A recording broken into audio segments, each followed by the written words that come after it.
근데 저희가 정규로 규정이 되어 있는 거는 지금 12주차까지 이렇게 될 거고 1회부터 한 N본 수업 1회부터 그러니까 오늘은 이론 저랑 가볍게 들어갈 거고요.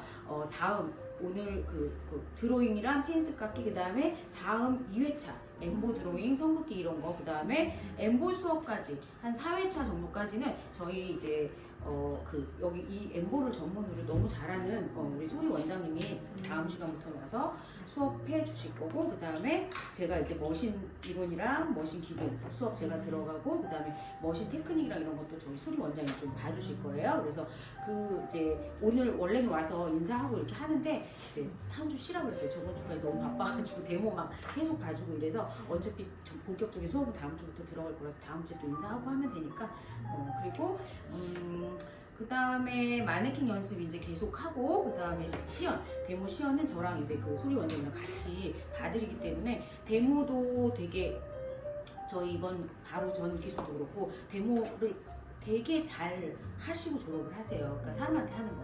그래서 지금부터 좀 모델을 주변에서 좀 구해보면 좋고 서로 상호해도 되겠다. 눈썹 보니까 지금 거의 네네네. 그래서 저희가 또 마무리 해드리고 이러니까 데모 때 작품이 또 되게 은근히 되게 잘 나오거든요. 그래가지고 데모 수업까지 그렇게 해서 마무리되는 과정이고 일단은 눈썹에 대한 전반적인 것들을 배운다고 했잖아요. 그래서 엠보가 기본이에요. 엠보는 뭐냐면 자연 눈썹, 결로 한 올 한 올 그려드리는 그런 기법. 그 다음에 머신, 그라데이션, 면으로 하는 엠보는 성기법이고 머신 그라데이션은 명기법이에요. 근데 요즘은 이제 엠보도 필요하고 이 명기법도 너무 필요하거든요. 왜냐면 웬만한 분들이 자는도 다 많이 있으시고 그리고 또 뭔가 메이크업을 좀 요즘 깔끔하게 정돈돼서 하는 느낌의 그런 트렌드가 또 유행을 하다 보니까 명기법이 좀 필수로 들어가고 그 다음에 그 명기법과 선기법 두 가지를 섞은 같이 해서 하는 작업이 콤보 기법이라고 해요. 그 다음에 남자 눈썹까지 해서 한 4가지 정도의 과정을 각각 계속 중간중간이랑 같이 믹싱 해가지고 수업으로 진행할 거예요. 그래서 그렇게 완벽하게 4가지를 마스터를 하면 눈썹은 이제 별로 그렇게 크게 문제가 없다 이렇게 생각을 하시면 되고 사실 눈썹만 하기에도 너무 바빠요. 눈썹만 배워서 하기에도 우리가 4개월 동안 그래서 이제 저희 다른 수강생들도 보면 요거 좀 마스터 완벽하게 한 다음에 그 다음에 저번에 이제 제가 말씀드렸지만 입술이나 뭐 이런 것들도 클래스에서 가지고 가면 너무 좋겠죠. 그래서 일단 우리가 3개월, 4개월 가까이 눈썹 수업을 토요일마다 와서 이렇게 진행을 하실 거고 각각 그 주마다 과제가 있어요. 근데 과제를 안 해오면 다음 진도 나가기가 조금 힘들고 과제를 잘 해오는 분들이 보면 훨씬 더 실력이 굉장히 많이 성장을 해요. 어쩔 수 없이 내 손에 이 기술을 익히는 약간 작업이다 보니까 내 걸로 만들어야 되는데 그게 연습 없이는 힘들거든요. 그래서 이게 다 공식이 있고 패턴이 있기 때문에 손으로 암기하고 눈으로 암기하고 우리가 머릿속에 그 테크닉을 집어넣어야지 나중에 사람한테 할 때도 그게 그대로 복붙이 되는 약간 그래서 연습 많이 하신 분들이 보면은 시술도 잘하고 그래서 일단 과제나 이런 것들은 꼭 해오시는 걸로 일단 마음을 이렇게 잡으시면 될 것 같아요. 그래서 오늘 이론 수업을 간단하게 하고 마무리를 할 거거든요. 그래서 일단 지금 교재는 한 2번이나 3번 정도 저희랑 같이 학습을 할 거예요. 그래서 오늘 전반적으로 앞에 교재를 한번 보시면 반영구가 뭔지 교재 쪽에 있거든요.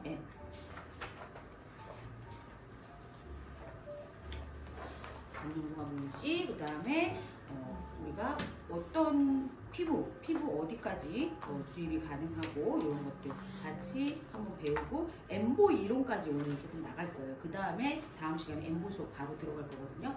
제가 엠보 이론까지 하고 패스하겠습니다. 그래서 다시 앞으로 자, 맞죠? 반영구 화장이란 무엇인가? 우리 지금은 너무 반영구 화장에 대해서 너무 잘 알고 있어요. 안 한 사람도 사실 없고 그리고 굉장히 보편화돼 있어갖고 그냥 미용의 하나의 카테고리로 자리 잡은 것 같아요. 그래서 반영구 화장 시술 이러면 옛날에는 뭐 문신 막 그러면서 굉장히 좀 거부 반응도 있고 그랬는데 요즘은 안 한 사람 없고 왜 눈썹 없는데 왜 안 했어? 뭐 이렇게 약간 그래서 소개도 엄청 잘하면 소개도 엄청 많이 되고 궁금해하고 하고 싶어하는 사람들도 너무 많아요. 실질적으로 해보니까 써보시면 아시겠지만 받아봐서 알겠지만 너무 편하죠. 네, 너무 편하고 생얼에도 메이크업을 안 해도 뭔가 반영 과정이 돼 있으면 굉장히 좀 자신 있고 그래서 요즘은 굉장히 보편화된 하나의 그런 뷰티 업종의 시술이다라고 생각을 할 수가 있는데 반영구 화장은 일단 기계와 도구를 이용해서 피부 표피층과 진피 상부까지 미세 안료를 주입해서 일정 기간 동안 원하는 모양이나 색상을 유지하는 그런 피부의 생리 과정을 통해서 서서히 색소가 소실이 되면서 장기 지속형으로 유지되는 지속성 화장법이다. 이렇게 알고 계시는데요. 그래서 우리가 기계와 도구를 반영 과정이 뭐야? 이렇게 물어보면 기계를 이용해서 기계와 도구를 이용해서 표피층과 진피 상부까지 미세 안료, 색소를 주입하는 시술이 반영 화장이다. 이렇게 정의를 할 수가 있고요. 외국에서는 이걸 마이크로 피그멘테이션, 그 다음에 뭐 컨투어 메이크업, 일본에서는 아트 메이크업 이렇게 불려지는데 우리나라에서는 반영구 화장 이렇게 불려지죠. 그래서 넘어가서 문신과 반영구 화장 차이점을 한번 보면요. 반영구 화장 같은 경우에는 6개월에서 2년 정도 유지가 된다고 써있고 문신은 영구적이다. 몸에 있는 타투나 이런 것들 죽을 때까지 안 없어지죠. 그래서 영구적이라고 볼 수가 있고 반영구 화장이 왜 메리트가 있냐면 유지 기간이 6개월에서 2년이기 때문에 메리트가 있는 거예요. 만약에 얘가 영구적으로 가는 시술이었으면 아마 이렇게 활성화되지 않았을 거예요. 한 번 하고 가면 죽을 때까지 안 오는데 고객이 그냥 이게 안 되잖아요. 회전이 안 되기 때문에. 그래서 요즘은 더 자연스럽게 해서 1년에 한 번씩 8개월에 한 번씩 오히려 1년에 한 번씩 방문하게 하는 식으로 고객을 우리가 응대를 하고 시술도 그렇게 하고 있어요. 왜냐면 오래 가게끔 하려면 일단 주입 깊이가 깊어져야 돼. 그리고 색소 자체가 진해져야 돼. 그러면 시술했을 때 당시에 처음에 어색하고 진하고 부자연스럽고 그리고 색소가 피부 깊이까지 이렇게 주입이 된다는 건 뭐냐면 우리가 표피가 지금 혈관이 없는 부분이 표피예요. 그 다음에 여기가 진피. 네, 진피 상부까지 들어가기 때문에 거의 피부 조직이나 혈관이랑 같이 만나지 않고 위에 가볍게 얹어 있다가 색이 계속 소실이 되는 거거든요. 만약에 이 깊이까지 들어가면 이 피부 내에 이 혈관, 모세혈관이라든지 이런 피부 조직들과 같이 색소가 산화가 돼요. 그러면서 색깔이 변색이 와요. 붉거나 푸르거. 그래서 주입 깊이가 잘못됐을 때 오는 부작용이 색소의 변색. 그래서 할머니들 보면 막 푸르스름하고 청록색 띠고 그 다음에 약간 붉으스름하게 남아있는 거 정도는 괜찮은데 형광 오렌지를 띈다든지 아주 새빨갛다. 이것 또한 주입 깊이가 잘못된 거예요. 그래서 우리는 안전한 시술, 올바른 시술을 해서 표피, 진피 상부까지 색소가 머물러 있다가 시간이 지나면서 계속 피부가 재생을 하면서 사라지고 없어지고 흐려지고 그렇게 하는 작업이 올바른 작업이다. 그렇게 고객님들한테 우리는 얘기를 할 줄 알아야 돼요. 그래서 오히려 색소는 이물질이에요. 색소는 이물질이고 색소가 이 혈액이나 이런 피부 조직과 같이 만나면 변색이나 또 알러지 반응을 보일 수도 있다. 그래서 오히려 가볍게 머물러 있다가 소실되는 게 낫다. 이렇게 고객님들한테 말씀을 드리면 고객님들이 다 그렇구나 라면서 인지를 합니다. 그리고 반영 과정 같은 경우에 눈썹, 아이라인, 헤어라인 이런 부위에 할 수 있고 문신은 뭐 요즘에 타투 너무 많고 편하겠죠? 네, 굉장히 많이들 하고 있고 그 다음에 사용 색소나 이런 것들은 나중에 디테일하게 조금 더 배울 거고요. 리터치가 필요해요 반드시. 왜냐면 탈각하면서 어느 부분은 지워지고 흐려지고 끊어지기도 하고 비대칭 느낌도 날 수 있고 그래서 2차 리터치가 반드시 필요하다. 이거는 약간 옛날 정보여가지고 일회용 바늘을 사용하니까 뭐 감염이 안 된다. 뭐 반복적으로 사용하기 때문에 감염의 가능성이 있다 하지만 요즘은 다 일회용이기 때문에 사실은 그런 감염이나 이런 것들은 사실 크게 문제가 되지 않는다라고 보시면 돼요. 먼저 눈썹을 볼게요. 네, 첫 번째 머신 눈썹. 아까 우리가 배울 것 중에 하나가 엠보와 머신 기본적으로 큰 카테고리가 있죠. 머신 눈썹은 화장 눈썹이라고 얘기하고 그라데이션 눈썹이라고 얘기를 해요. 매초 일정한 간격으로 이 상하작용, 회전작용을 하는 이 기계에 색소를 묻혀서 피부에 그림을 그리면 이 피부에 색이 짜르르르 스며들면서 내가 원하는 형태의 모양이나 이런 것들이 색으로 표현이 되는 걸 그라데이션 눈썹, 머신 눈썹이라고 얘기를 하고 요즘은 이 자륜도 있고 아까 설명드린 대로 약간 메이크업의 트렌드나 이런 것들이 머신 눈썹도 굉장히 좀 유행하면서 좀 이렇게 만족도가 되게 높아요. 그래서 오히려 여자분들은 어설프게 자연 눈썹에서 하는 것보다 머신으로 형태 조금 잡아서 색감 넣어놓는 눈썹은 훨씬 더 저는 괜찮다고 생각을 해요. 그리고 또 그렇게 권해드리고. 네, 그래서 머신 눈썹 우리가 배울 거고요. 그 다음에 엠보 기법. 엠보 기법은 중국에서 먼저 시작이 됐어요. 중국에서 먼저 시작이 됐는데 이 도구 이런 약간 펜처럼 생긴 이런 도구에다가 이 도구에 니드를 장착을 시켜서 한 올 한 올 피부를 그어서 스크래치를 내서 색을 넣는 원리예요. 그래서 이렇게 멀리서 봤을 때 눈썹 털처럼 보이게끔 하는 그런 테크닉이고, 이렇게 자연스럽게 눈썹 결처럼 어떻게 얼마만큼 결처럼 표현하느냐, 이게 기술의 약간 차이라고 볼 수 있죠. 잘못된 눈썹 반영구 보면요, 엄청 그냥 직선으로 이렇게 쭉쭉 그려놓은 그런 느낌도 있고, 되게 내 결이랑 어우러져서 눈썹모처럼 보여야 되는데 내 결과 방향이 전혀 다른 방향으로 또 그어놓기도 하고. 그래서 잘못된 시술 중에도 엠보 기법이 정말 많아요. 그래서 지금 있는 붉은색 잔을, 상을 막 이런 것들이 엠보에서 나오는 결과들이 진짜 많거든요. 그래서 요즘은 머신 그라데이션이 그래서 더 조금 많이 좀 이렇게 부각되고 있는 것도 엠보의 그런 잘못된 시술들이 많이 드러나면서 또 그렇게. 근데 우리는 올바른 방법을 배우고 올바르게 시술을 할 거기 때문에. 네. 자, 다음은 수지 기법. 우리가 수지 기법은 배우진 않을 거예요. 왜냐면 수지 기법의 이런 그라데이션의 이런 느낌을 우리는 머신으로 충분히 표현이 가능하고, 수지보다는 머신이 재밌고 머신이 쉬워요. 네, 훨씬. 그래서 수지는 시간도 조금 오래 걸리고, 그래서 수지는 제가 이 복합적으로 다 가르쳐 봤는데 나중에 결국은 다 머신만 하더라고요. 그래서 그냥 머신을 좀 더 깊고 디테일하게 수업을 들어갈 거예요. 그 다음에 이제 남자 눈썹. 남자는 보통 콤보, 수지, 머신 뭐 다양하게 하지만 첫 눈썹의 남자분들은 엠보 눈썹을 좀 많이 좋아하고 선호를 해요. 왜냐면 결처럼 이렇게 표현을 하니까 딱 직후에도 내 거 같고 자연스럽게. 그래서 남자분들은 엠보 기법을 많이 선호를 하고, 요즘은 남자분들도 보면 젊은 애들 보면 이렇게 쉐입을 딱 잡잖아요. 그래서 그런 경우는 결과 섀도우로 같이 넣는 콤보 기법 두 가지를 믹스해서 하는 거를 많이 하고, 여자분들도 요즘은 결과 섀도우 느낌, 저희도 1위 상품이 콤보예요. 두 가지 기법 섞는 거. 금액도 저희는 5만 원 정도 더 비싸게 받거든요. 그리고 고객 만족도도 높기 때문에 콤보 기법을 많이 선호를 하는데, 콤보 기법은 엠보도 머신도 잘해야 예쁘게 두 가지 같이 믹스를 할 수 있기 때문에 일단 우리는 그 두 가지 기법을 위주로 좀 디테일하게 수업에 나갈 거고요. 남자 눈썹 뭐 예전에 했던 자료들인데 자연스럽게 이렇게 보면 여자 시술 사진 비포라 애프터 보면 그냥 자연스럽죠? 티가 많이 안 나고. 그래서 사람들이 봤을 때 눈썹 했다라는 느낌보다 그냥 숱이 많이 생겼다? 이런 느낌으로 보기 때문에 만족도가 잘했을 때 만족도가 높다라고 볼 수 있고요.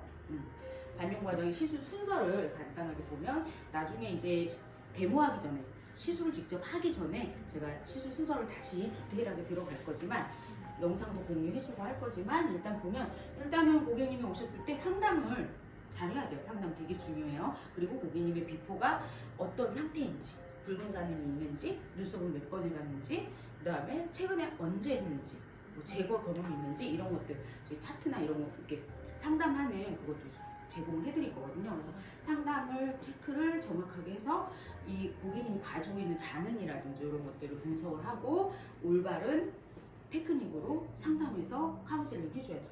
만약에 잔흔이 있고 막 심각한 붉은 느낌이 있고 이런데 저는 결이 좋아요, 엠보를 하고 싶어요, 이렇다고 해서 무조건 엠보만 거기다 넣어드리면 지저분해 보이고 오히려 정돈된 느낌을 안 들겠죠. 그러면 이 붉은 잔흔을 체인지해서 약간 정리를 해주고 거기 위에다가 결을 좀 추가해주고 그렇게 해야 만족도가 높겠죠. 그래서 그런 상담하는 거, 어떤 눈썹에 어떤 기법을 적용을 해야지 좋은 베스트한 결과가 나오는지 같이 또 배우면서 살펴볼 거예요.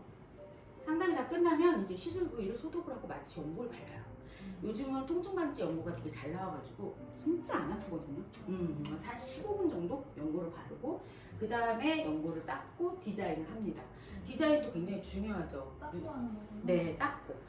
하기 전에 디자인을 하는 사람들도 있어요. 근데 있어요. 아, 그랬던 거 같아서. 네. 예전에? 어. 예전에 한 네. 번씩 했었던 거 같아요. 네, 그 디자인을 하고 마취용을 발라요.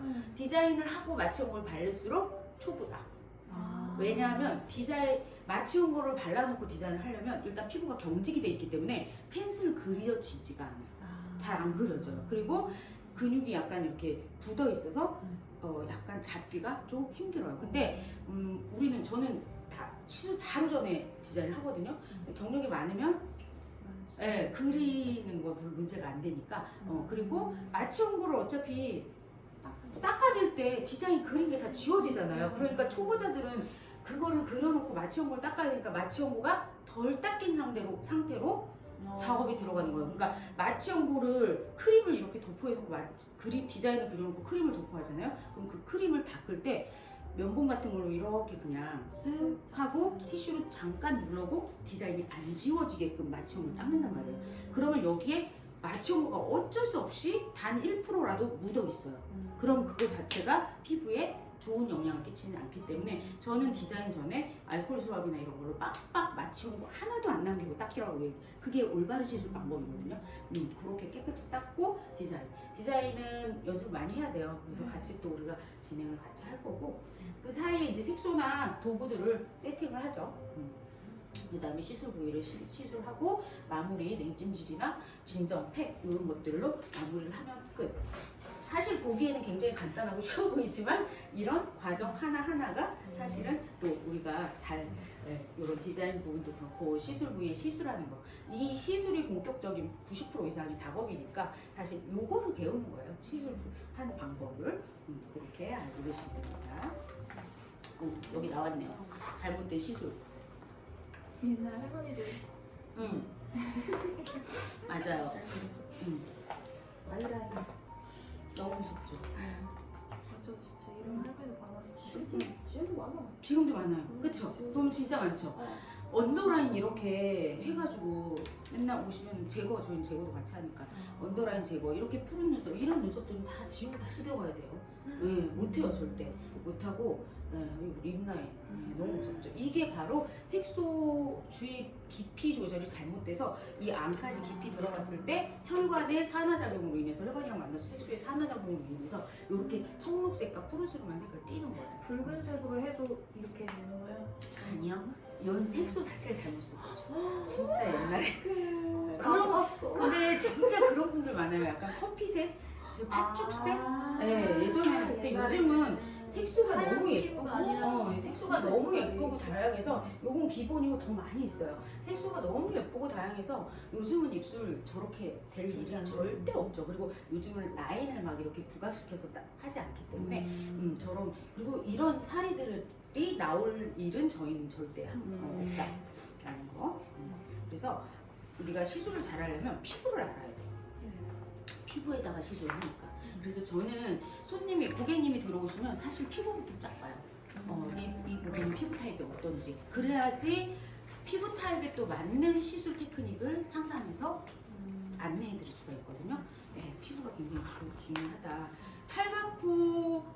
탈각구가 어떤 결과로 남는지 그것 또한 피부 타입에 따라서 굉장히 다르거든요. 쫀쫀 물론 모든 시술이 그렇고 좋은 피부는 말할 것도 없겠죠. 중건성의 피부가 가장 좋아요.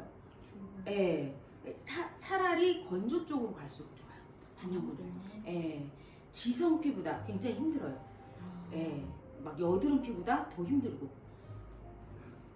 여드름이나 지성이들. 네. 근데 이제 그 또한 그런 피부들 많기 때문에 어떻게 시술을 잘해야 되는지 우리는 또 배워야죠. 그래서 제가 앞전에서 설명드린 것처럼 우리는 표피와 진피 상부층까지만 시술할 거예요. 그래서 0.1에서 0.3mm 정도의 깊이까지만 시술할 거예요. 그러면 표피와 진피 상부까지가 어디까지 어느 정도 두께예요? A4 용지 한 장 정도 두께밖에 안 돼요. 굉장히 얇죠. 굉장히 얇아요. 그래서 이 깊이를 생각하고 작업을 해야 되는데 막 하다 보면 막 주위 깊이가 우리가 개념이 없으니까 막 깊이 찌르고 뭐 하다 보면 색소의 변색도 오고 잘못된 통탈각도 되고 잘못된 시술이 되는 거죠. 그래서 우리는 항상 작업을 A4 용지 한 장 정도의 두께의 작업을 한다고 생각을 해야 되니까 굉장히 살살 조심해서 해야 되겠죠. 네. 그렇게 예민한 작업이다 이게 그렇게 알고 계시면 되고 피부의 약간 특징이나 이런 거는 한번 읽어보세요. 우리가 어느 정도의 주의 깊이까지 작업을 할 건지 정도만 알고 계시면 됩니다. 표피와 진피 상부층까지 기저층 바로 밑에까지 들어간다고 보시면 돼요. 여기 꼬불꼬불꼬불한 데 있죠? 그 밑에 층에 바로 혈관이나 이런 것들이 없는 부위에 바로. 그래서 시술을 제대로 하면 피가 안 나요. 네, 피도 안 나고 피는 안 나는 대신 약간의 진물 정도는 개인에 따라서 보일 수 있어요. 근데 피는 개인에 따라서 조금 피부 두께마다 이런 것도 차이가 있지만 거의 피가 안 나는 시술을 한다. 우리는 안전한 시술이다.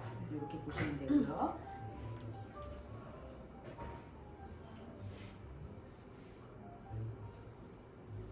네. 그 다음에 자 피부에 하나에 제가 고객님이 들어오시면 피부부터 본다고 했죠. 그래서 엠보 시술이 부적합한 케이스. 예. 엠보는 피부를 가르는 약간 시술이에요. 그래서 그 피부 타입이 굉장히 중요하거든요. 그래서 피부가 건강해야지 결과가 좋게 나온다. 그래서 지금 이렇게 눈썹 주변에 여드름도 많이 나고 좀 트러블이 심한 예민한 피부는 엠보 하기에 적합하지 않다. 그럼 이런 경우는 오히려 머신 그라데이션을 권하는 게 훨씬 더 낫고요. 그 다음에 두 번째 같은 경우도 엠보를 잘못했을 때 이렇게 약간 상처처럼, 그쵸? 예.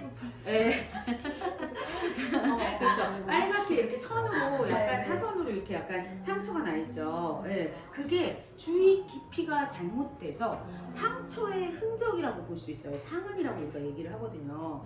선명하게 저렇게 엠보 잔흔이 남아있는 경우 피부 속에 아직 완전히 아물지 않았거나 그러니까 아물기 힘들고 거기에 엠보가 또 상처가 났는데 또 상처를 입혀서 데미지를 주면 나중에 결과가 더 안 좋겠죠. 그래서 이런 경우도 머신으로 하는 게 좋다. 엠보 시술이 부적합한 케이스예요.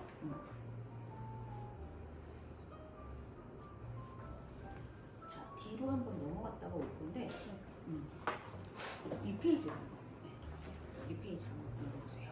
엠보의 다음 특징. 장이요. 다음 장이요. 그래서 니들 요렇게 엠보는요 요렇게 사선 니들을 우리는 쓸 거거든요. 사선 니들을 이용해서 피부에 스크래치를 내면서 결을 그리는 원리예요. 그래서 고객님들이 이걸로 작업을 하면 뭐라고 얘기를 하냐면 칼이에요 이렇게 생각할 정도로 되게 예리하면서 칼처럼 생겼어요.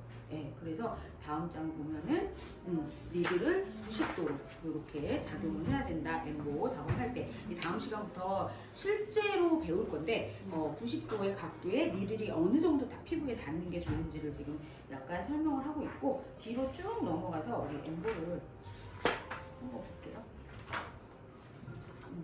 여기. 오늘 엠보 이론까지 하고 다음 시간에 엠보 수업을 할 거라서 엠보 이론까지 하고 끝낼 거거든요. 자, 쭉 여기 여기 앞이죠. 네 여기가 첫 도와 엠보 보고 앞으로 들어가서 니들이랑 색소 보고 네. 할 거예요. 자, 엠보 같은 경우에는 선을 이용해서 면을 만드는 기법이다. 선을 이용해서 면의 간격, 선의 간격을 통해서 밀도감을 조절해서 봤을 때 숱이 많은 사람들은 안 그려도 빽빽하죠. 숱이 듬성듬성한 사람들은 그 간격이 벌어져 있기 때문에 사이에 뭔가를 그리던지 해야지 눈썹의 형태가 나오잖아요. 그래서 이 선의 밀도 간격으로 그라데이션을 줄 수도 있고 눈썹 모를 숱이 많아 보이게 표현할 수도 있고 숱이 조금 없어 보이게 표현할 수도 있고 그래서 앞머리 같은 경우는 좀 듬성듬성 표현을 하고 뒤로 갈수록 간격을 좁게 해서 뭔가 형태가 잡히게 그렇게 표현하는 할 수 있다. 다음 문장 보면은 엠보 기법의 특징 자연스러워요. 굉장히 남녀노소 누구에게나 작업을 할 수가 있고 직후부터 일상생활하는데 지장이 없어요. 그냥 바로 오늘 지금 하고 나가도 누가 눈썹 문신 했다고 얘기하지 않을 정도로 굉장히 자연스럽다. 그게 굉장히 큰 장점이에요.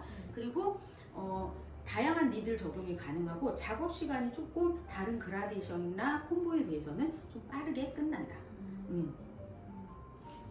그리고 밀도 조절, 결의 간격을 이용해서 밀도, 농도 이런 것들을 조절할 수가 있고요. 그리고 간격이 멀어지면 결의 작업의 느낌. 그러니까 결과 결 사이가 조금 떨어져 있으면 결처럼 보이는데 결과 결 사이가 따닥따닥 붙어 있으면 멀리서 봤을 때 면처럼 보인다는 그런 얘기예요. 그거를 우리가 고객의 니즈와 고객의 눈썹 형태에 맞게 자유롭게 표현할 수 있다. 그리고 시술의 가장 베스트한 케이스는 눈썹 모가 흐린데 어느 정도 약하게 앞에서부터 뒤에까지 눈썹 모가 흐리게 있는 사람이 가장 좋아요. 엠보하기에. 흐리게 있기 때문에 멀리서 보면 사진 찍으면 눈썹이 흐릿해. 근데 거기 사이에다가 근데 눈썹은 앞에서부터 뒤에까지 너무 예쁘게 나 있어. 거기다가 이제 엠보 별만 좀 진하게 몇 가닥씩만 조금 넣어도 입체감 보이면서 눈썹이 예쁜 모양이 되겠죠. 그리고 눈썹 모가 너무 진하지 않은 눈썹이 엠보하기에 적절해요. 왜냐면 엠보는 결처럼 표현을 하는 건데 이미 고객님이 가지고 있는 눈썹 모가 막 진해. 그럼 우리가 이 진한 모에 맞춰서 밸런스를 맞춰줘야 되잖아요. 그러면 너무 짠 것 같은 느낌이 들어요. 그래서 오히려 너무 진한 눈썹보다는 흐린 눈썹을 가진 분들한테 엠보는 유리하다. 엠보 용어를 가볍게 보고 넘어갈게요. 엠보 니들. 엠보 니들은 실장님 엠보 펜이랑 엠보 니들 한 번만 갖다 주실래요? 엠보 니들은 일회용으로 우리는 모든 니들 다 일회용으로 사용을 해요. 일회용으로 사용을 하고 니들의 지금 엠보 니들의 개수는 여기서는 뭐 11개에서 12개 나왔는데 우리는 18개 써요. 네, 18개 하나의 니들에 18개의 니들이 붙어있는 니들을 사용을 합니다. 이 도구는 이렇게 있어요. 이게 니들이에요. 예, 이렇게 니들이고, 예, 진짜 칼처럼 생겼죠. 이게 이래봬도 18개 니들이 붙어 있는 거예요. 예. 작으니까 멀리서. 네, 그리고 사이사이 니들의 간격이 조금씩 벌어져 있어요. 이 사이에다가 색소를 묻혀서 싹 드로잉을 하면 그 결 따라서 따다다다 색소가 들어가면서 결이 쫙 보이는 요새. 그리고 여기다 이렇게 껴서 쓰는 거고 얘는 계속 사용하는 거고 얘는 이래요. 이렇게. 그리고 니들을 보면 두 번째로 단침, 장침 있죠. 니들이 보면 일자가 아니에요. 사선으로 돼 있어서 앞은 길고 뒤는 짧아요. 그래서 장침, 단침. 중간에 색소를 묻혀서 90도 각도로 들어가면서 작업을 한다. 그리고 엠보 펜은 이걸 얘기해요. 엠보 펜. 그리고 엠보 색소는 우리가 이제 하면서 색소를 다시 볼 거고요.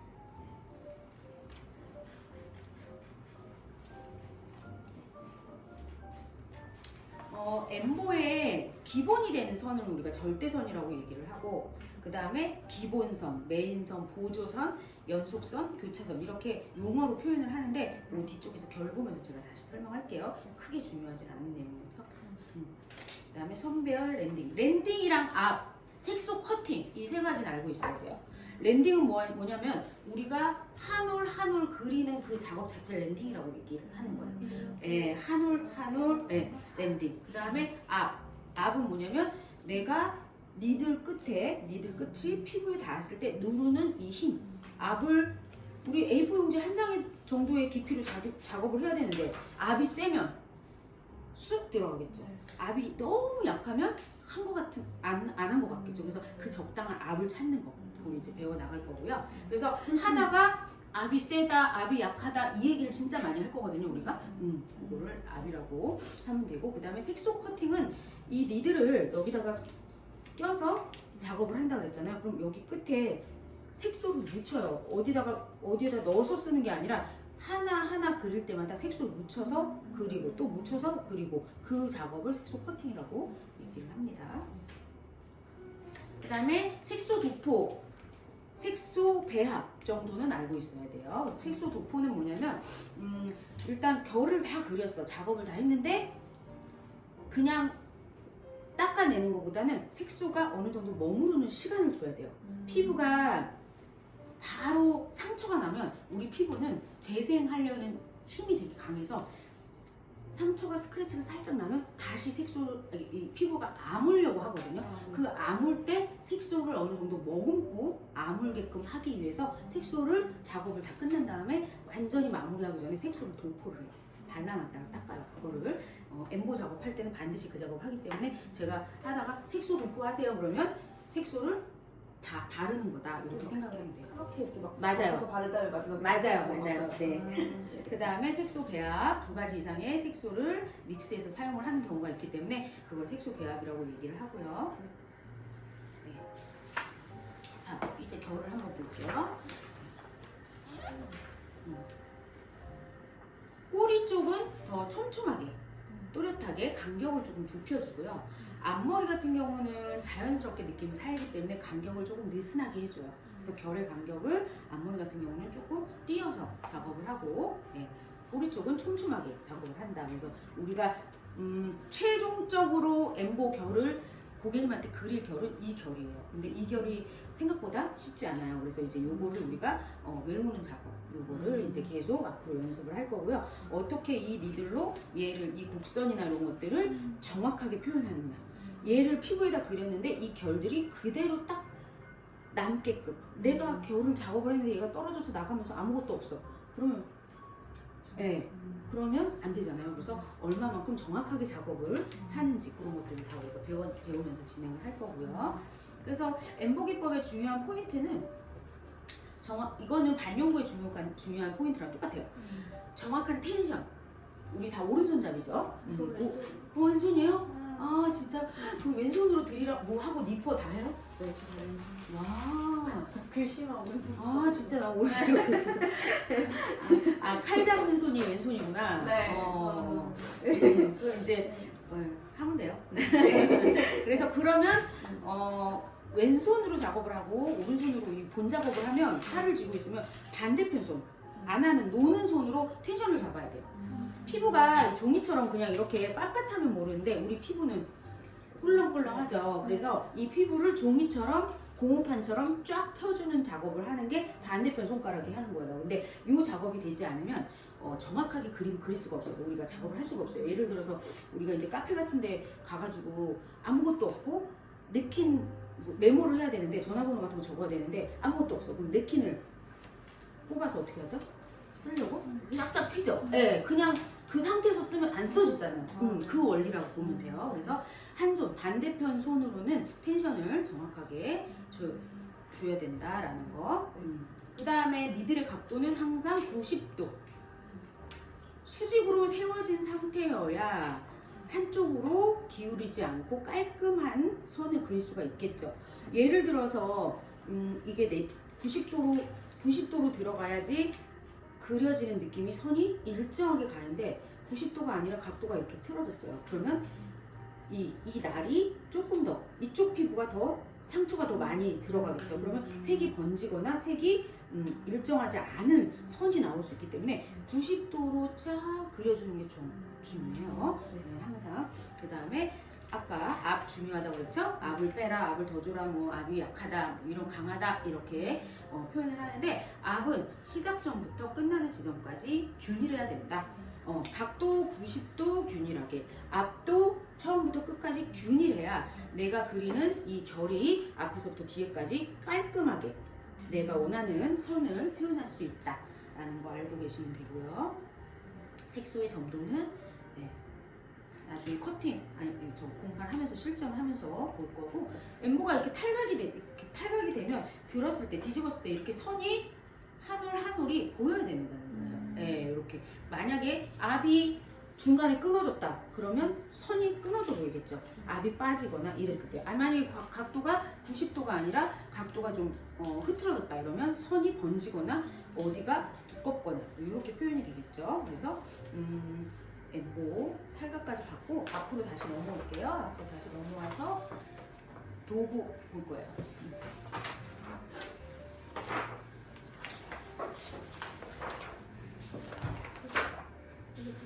자, 여기 있네.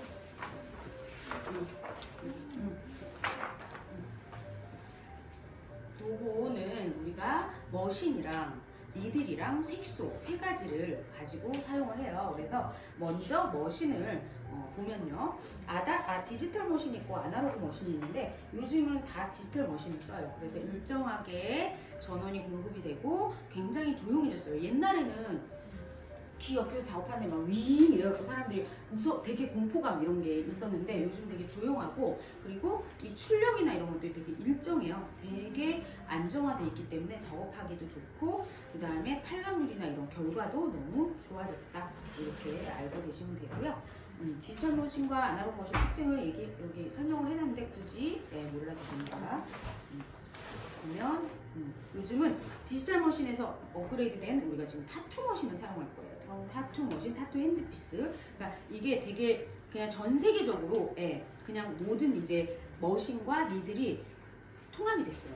그래서 우리가 어디 해외에 나가도 지금 되게 많이 글로벌해져가지고 해외에 어디 나가도 아무렇게나 머신을 사서 니들을 사서 쓸 수가 있는. 예전에 왜 이제 이게 이렇게 됐냐면 예전에는 회사에서 기계를 만들면 A라는 기계를 만들면 A라는 니들을 써야 돼요. 근데 내가 출장을 갔는데 내가 니들을 3개밖에 안 갖고 왔어.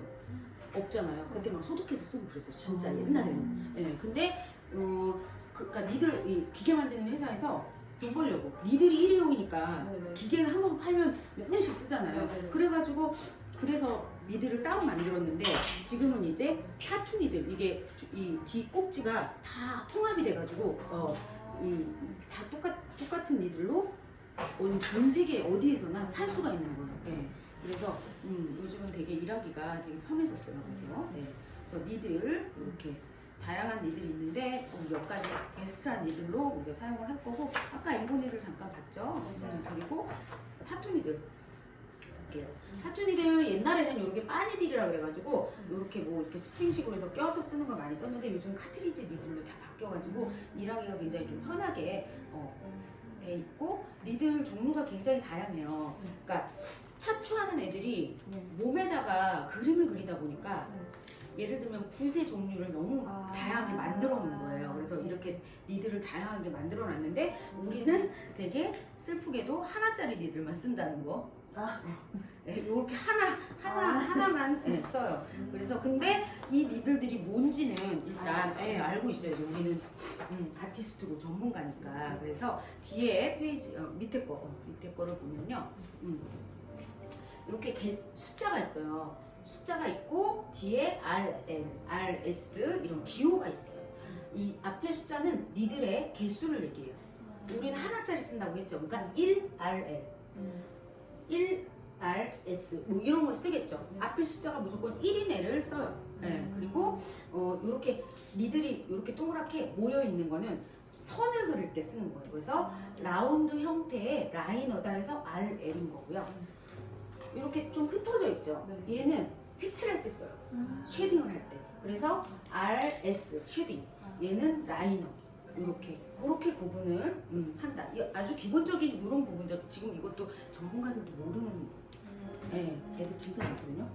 근데 우리는 이제 김 교수님 우리 제자분들은 이런 이론적인 부분들도 빠삭하게 다 알고 있어야 됩니다. 그리고 니들의 굵기, 직경에 대해서 이거는 조금 중요하거든요. 그러니까 니들이 이 펜을 이렇게 깎아도요, 연필식 우리가 진짜 예리한 작업을 할 때는 더 뾰족하게 깎죠. 그리고 조금 뭉뚱해도 괜찮은 작업을 할 때가 있죠. 그래서 요 깎인 정도를 사실은 직경이라고 얘기를 하거든요. 그래서 더 날카로운 바늘, 그다음에 약간 뭉툭한 바늘, 숫자적으로 이렇게 커지는데 0.5, 0.05mm 이걸로 5씩 증가를 하고 그다음에 우리가 제일 많이 쓰는 건 10, 12. 0.3mm하고 0.35mm를 제일 많이 써요. 보통 반영구에서는 한국에서는. 근데 유럽 애들은 뭐 0.25, 08도 쓰고 14도 쓰고 이렇게 하더라고요. 그러니까 약간 두께감에 따라서 다르다 이렇게 표현을 할 수가 있고요. 그래서 요거는 직경을 얘기한다. 니들의 직경을 얘기한다라고 알고 있으면 돼요. 그 다음에 두 번째로 알아야 될 게 테이퍼. 테이퍼는 이 길이에요. 깎인 정도. 니들이 깎인 정도. 그래서 롱 테이퍼, 슈퍼 엑스트라 롱 테이퍼. 우리는 보통 롱 테이퍼를 써요. 중간 거 길이. 테이프가 너무 짧으면 색소가 좀 더디게 들어가는, 묵직하게 들어가는 느낌이 들고, 테이프가 이 니들 깎인 정도가 너무 뾰족하면 피부까지 닿는데 색소가 오는데 시간도 걸리고 너무 예리하니까 데미지가 좀 많이 올 수 있어요. 그래서 우리는 중간 정도 롱 테이퍼의 길이를 쓴다 라고 볼 수가 있고요. 옆 페이지로 넘어와서 이제 여기 정리해요. 자, 니들의, 우리가 보통 니들을 볼 때 이렇게 숫자로 표현을 해주거든요. 지금도 뭐 아마존이나 뭐 알리 이런 데서 우리는 니들을 사서 쓸 수가 있어요. 니들을 사서 쓸 수가 있는데 요거 라벨링을 알아야 돼. 거기에 친절하게 써 있잖아요. 이건 하나짜리 뭐 이렇게 써 있잖아. 그냥 뭐 너가 선택해라. 1003 쓸 건지 1402 쓸 건지 선택해라. 이렇게 라벨링으로 돼 있는데 앞에 이 두 숫자는 니들의 반대 직경. 아까 직경이 뭐였죠? 앞에서 봤죠? 네, 바로 옆에 있는 거. 직경 두께감. 그러면 1, 2는 뭐예요? 0.35mm. 0.35mm의 직경에 니들을 우리는 쓸 거고, 그 다음에 뒤에 거 숫자는 니들의 개수예요. 여기는 지금 9개의 바늘이었죠. 근데 우리 하나짜리 쓴다 그랬잖아요. 그러면 뭐 해야 되겠죠? 01. 1201. 주로 우리가 쓰는데 니들이 1201이나 1001. 1001. 요걸 되게 많이 써요. 그럼 1001은 뭐예요?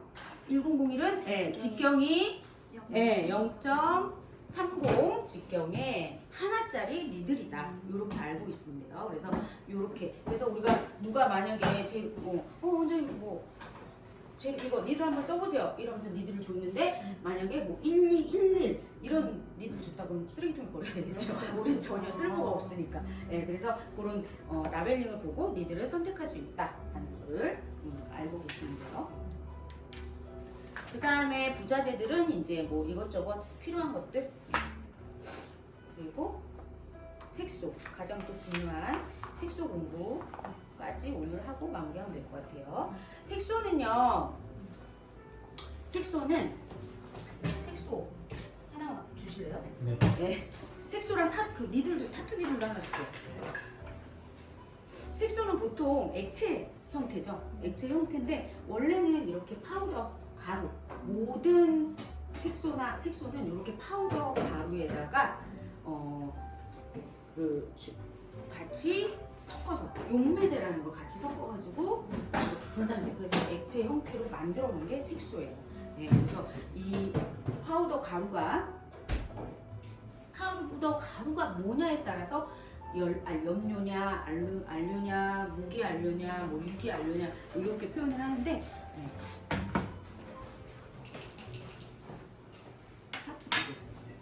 이렇게 액체화되어 있어요.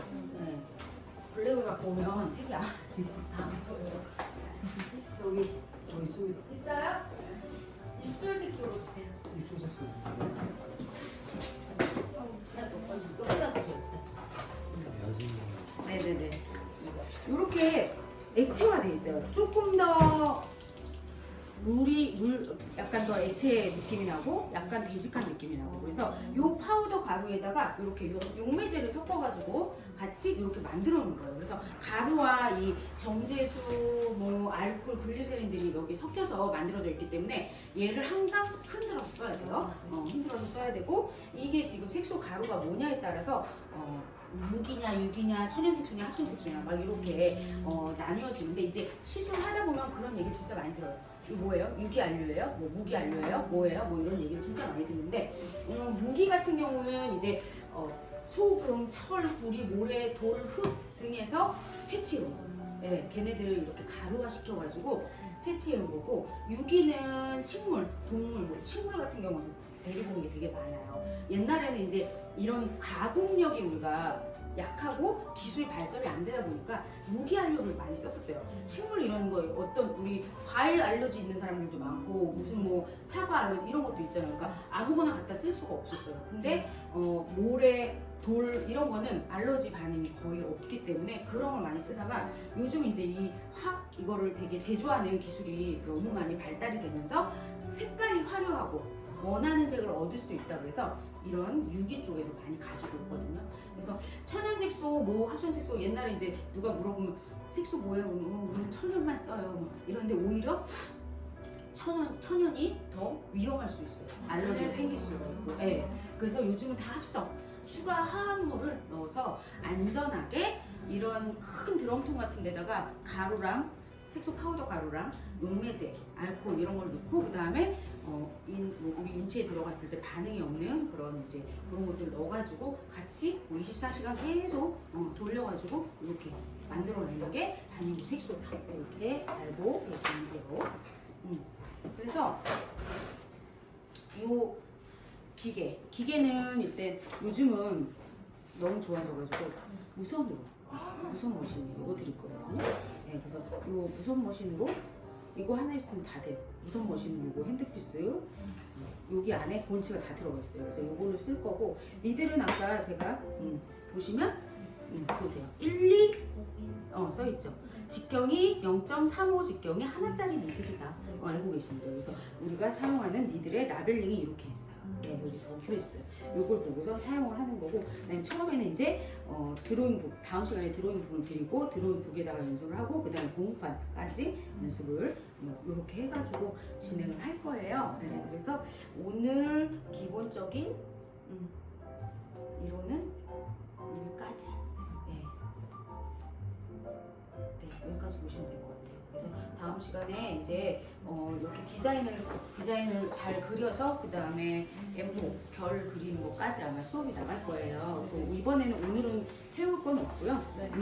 오늘은 해올 건 없고 한번 쭉 읽어보세요. 한번 쭉 읽어보시고 질문 있으세요 혹시? 아직 몰라서. 맞아요. 예. 근데 그 진동감 같은 거는 어때요? 거의 지금 제가 아까 전화 했는데 거의 없어요. 이거 충전을 미리 해놔야 되는 거예요? 충전 한번 해놓으면 엄청 오래 써요. 이 정도. 진짜 너가 쓰면 들은 아니 그거는 훨씬 많고 진짜 처음은 아니지. 이거 거의 없는 수준. 네, 거의 없어요. 그러니까 너무 이게 진동이 세면 우리가 손으로 작업을 하기 때문에 컨트롤하기가 되게 힘들거든요. 그래서 요즘은 되게 안정화에 되게 많이 신경을 써가지고 얘도 이제 90도로 잡고 작업을 해야 되니까 사실 너무 진동이 세면 힘들어요. 얘 컨트롤하는 것도. 근데 되게 약하고 되게 쉬워졌어요. 그러니까 머신이나 이런 것들이 색소 이런 게 너무 좋아지다 보니까 사실 요즘은 초본데도 이렇게 인스타나 사진도 또 너무 잘 찍잖아요. 초본데도 초보 같지 않은 작업들을 진짜 많이 올리고 소비자들 보면 고객님들 보면 이제 그런 거에 현혹해서 가고 이러다 보니까 가서 시술했다가 또 망쳐갖고 또 오고 그래서 사진 믿고 가지 마라 막 진짜 그런 얘기 진짜 많이 하잖아요. 그리고 일단은 자기네들도 잘 모르고 저기 하면서 무조건 배우는 것도 사실은 저번에도 말씀드렸지만 아무 데서나 막 배우면 정말 안 돼요. 자기네들도 제대로 모르고 그냥 돈을 벌기 위해서 막 교육을 하다 보니까 사실 실질적으로 재수강 오시는 분들이 진짜 많거든요. 아까 우리 구미에서 오는 분도 재수강이에요 사실. 지금 너무 힘들고 안 되니까 이제 다시 배우러 그분 오시거든요. 그래서 그렇게 재수강 해가지고 이제 그래서 재수강 오시는 분들은 이제 이렇게 스타트를 저를 만난 원장님들한테는 되게 부럽다고 하죠. 일단 돈 벌어. 일단 돈을 너무 여기저기 막 갖다 버리고 오시는 분들도 진짜 많고 이게 수강료가 사실 또 싸지 않잖아요. 그리고 저는 돈도 돈이지만 그 시간은 어떡할 거야. 시간, 진짜 시간이 아깝고 또 샵도 하고 계신데 비우고 와야 되니까 얼마나 그래서 일단은 같이 이제 스타트를 하니까 앞으로 잘 화이팅! 네, 고생하셨습니다. 오늘 여기까지 수업하고요. 다음 시간에 4시까지 오시면 돼요. 그때는 준비물이 있어요. 일단은 자가 15cm 이렇게 필통에 들어가는 자 있죠. 자랑 그다음에 샤프 지우개. 그거는 꼭 챙겨가지고 다니셔야 되고 일단 필통이 하나 있으면 좋아요. 거기다 이제 엠보펜도 집어넣고 필요한 것들 조금 집어넣고 그렇게만 다음 시간에는 준비해가지고 오시면 됩니다. 교재랑 같이 가지고 오시면 돼요. 샤프 그 펜슬 HB 이런 게 크게 상관없어요. 네? 예. 0.5? 예.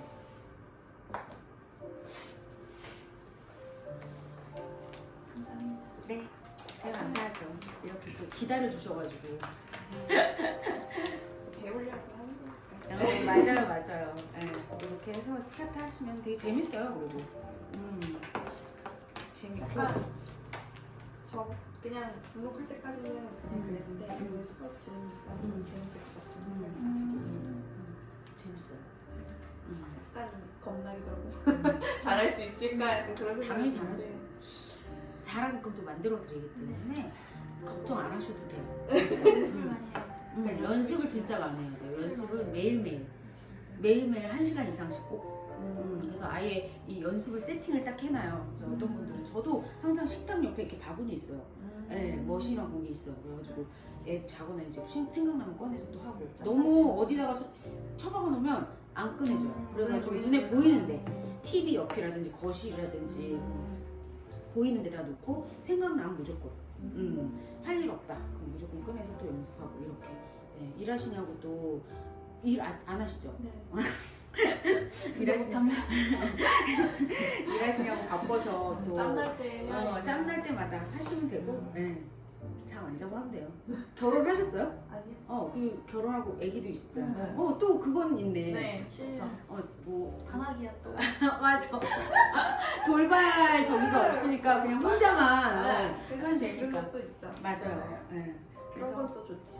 열심히 하셔가지고 나중에 몇 개월 후에는 이제 또 좋은 결과로 우리 네. 하도록 하겠습니다. 경쟁이야. 그래. 누가 더 몇 살 차이예요, 두 분이? 저희 6살 차이. 오, 꽤 많이 나네. 네, 많이 나요. 그래서 별로 싸울 일 없겠다. 제가 일방적이었죠. 이겼죠 거의. 그냥 무조건 이기는 맞아, 수준이었죠. 맞아. 그것도- 지금도 그렇지 않아요? 지금은 지금도지 솔직히. 우리는 3살 차이인데도 제가 일방적인데. 연배? 네. 저희가 또 형제가 또 있어요. 많아서 우리 중간 하나 또 있어요. 하나 언니가 하나 저 중간에 있고 오. 그래서 밑에 남동생 있고 해서 넷이랑 너무 좋다. 약간 아들 낳으려고. 독보적이었죠. 네. 장녀. 네, 장녀의 독보적인 있죠. 그치. 이길 수 없죠. 절대. 감사합니다. 네, 고생하셨습니다. 네, 뵐게요. 다음 주에 뵙겠습니다, 그러면. 네. 저희가 저기 오늘 공지방 만들어가지고 네네네. 할 거예요. 그래서 네. 공지하고 네. 다음 시간에